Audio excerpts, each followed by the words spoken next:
Okay, so in my last couple of videos, I mentioned that we were going to focus on getting longer bookings for our Airbnb because we noticed that when we have longer stays, we're more profitable. And this, of course, brought up the question, all right, how do you do that? How do you get longer bookings? So let's talk about it. Okay, so let's talk about why we want to focus on increasing the length of time that people are booking our Airbnb. So most people want a weekend attached to their vacation. Makes total sense, right?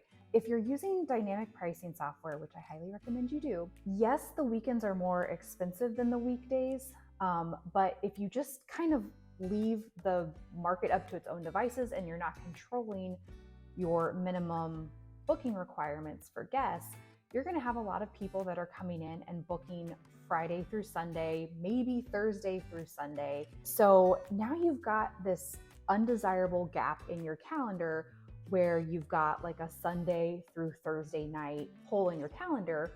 And that's not really that desirable because there's no weekend attached to it. So on top of the fact that those weekdays are already usually less expensive than a weekend, you also now have to lower that rate even further because someone wants a weekend attached to their vacation. Those are less desirable days. You're trying to sell a less desirable vacation experience, I guess, by saying, hey, stay with us Monday through Wednesday or Monday through Thursday. And so those days were already lower because they're weekdays. You're probably going to have to lower them even further because there's no weekend attached. And this is exactly what was happening to us. And we noticed that when we had months where we had longer bookings, it contributed to more profitable months because not only did we have more days in general booked, but we also didn't have to lower the price of those weekdays because they were attached to a weekend. Just a quick side note for beginners. We have learned all of this through trial and error. We opened our Airbnb back up in December of 2022. So we're not even a year in. And if I could go back knowing now what I know, I would still do everything exactly the same. I would still set our minimum booking to 2 nights because yes, you want to be profitable. Yes, you want to strive for that. But in my opinion, I feel like the most important objective when you first open your Airbnb is to take action, get your feet wet, start learning how to host, and get a lot of 5-star reviews on your profile. That's going to overall, in the long term, I feel like help with the health of your profile and help you for more long-term success.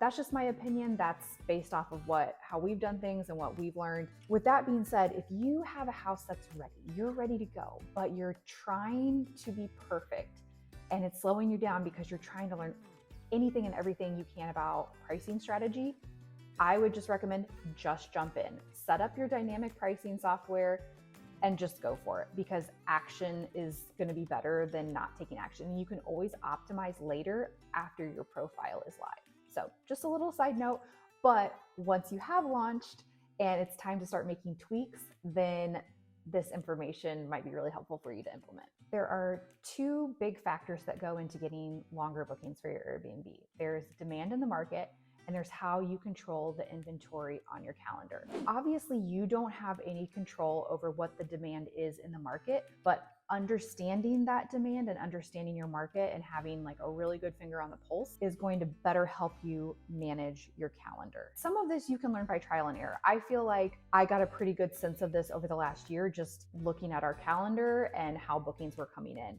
But you can figure out the demand by going into AirDNA and it will show you what the average booking length is in your market and then the overall seasonal demand curve. Different types of markets and different types of properties are going to cater towards different types of customers and different types of vacations. So for instance, if you're in a market like Nashville that really caters to bachelorette parties, those groups are coming in and they're going to stay Friday and Saturday night. You might be able to eke out like a Thursday, Friday, Saturday night, but they're not coming for the entire week. Versus houses that cater to families, vacation spots that cater to families, oftentimes those groups are coming for a little bit longer and they might be staying 4, 5, 6, 7 nights. When we get into AirDNA and we look at our market specifically, you can see that on average, people are booking for 4 nights, and you can also see the seasonal demand curve. We're down in Florida, so March, spring break is our peak season month, and you can see later on in the year, there's a lot of seasonality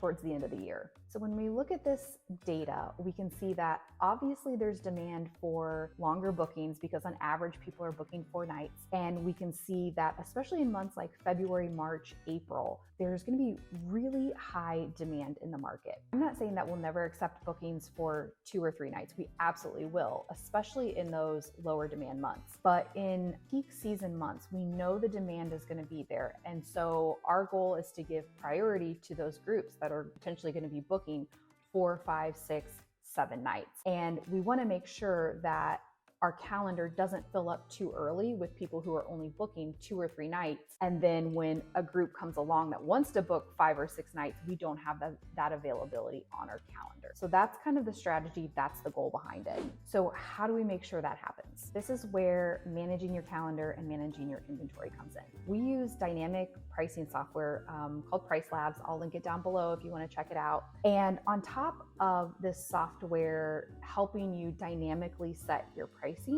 it also allows you to put rules in place for your minimum stay. So let's jump into our pricing software so you can see what I'm talking about. The really cool thing about this software is that you can put these rules in place that automatically sync with your Airbnb calendar. And you can see here that if someone's trying to book 90 days out, I have set a minimum requirement, a minimum nightly stay of 6 nights if they're trying to book a vacation that has a weekend night attached to it. If they're only trying to book during the weekday, we have a 4-night minimum. And so it's really neat that you have that customization between the two. But then as the date of that trip gets closer and closer, if that night remains unbooked and someone's trying to book a trip 60 days out, that minimum nightly stay of a weekend gets lowered to 5 nights. If it's 30 days out, it gets lowered to a minimum of a 3-night if they're trying to include a weekend. And then if it's below 30 days, so if it's within the month, it defaults to our 2-night minimum, which is what our insurance requires. The goal with this is that we're just trying to give priority to those groups that are going to be booking longer vacations. It's not that we'll never accept 2 or 3-night bookings. We absolutely will. But the hope is that as we get to that 30 or 60 days, we already have some longer bookings on the calendar. And so we can fill in those 2 and 3-night stays with maybe some weekends or times that haven't been taken up. Now, these rules are specific to our market and also the time of year we're in right now. This rule set is really taking into account January, February, March, which are our peak season months down in Florida. As the year progresses, I might toggle with this and change that 90-day rule and lower it when that 90 days is hitting months that are in lower demand, if that makes sense. There's also quite a bit of trial and error. We're taking a stab at this. We may find that 6 nights is too much and we have to lower it. We may find that we do just fine with this rule set and there's actually more demand we thought and we can raise that to 7 days. So play around with this on your own with your own listing, but it is really helpful to know that this pricing software can do this dynamically for you and that there are some controls you can put in place to give priority to the groups that are going to be booking longer, which will help bring in more revenue. This is just what we're trying out. And if you found this video helpful, if you wouldn't mind giving me a like and subscribe, it really does help me with the YouTube algorithm to help grow my channel. I think that is everything. So until the next video, bye guys.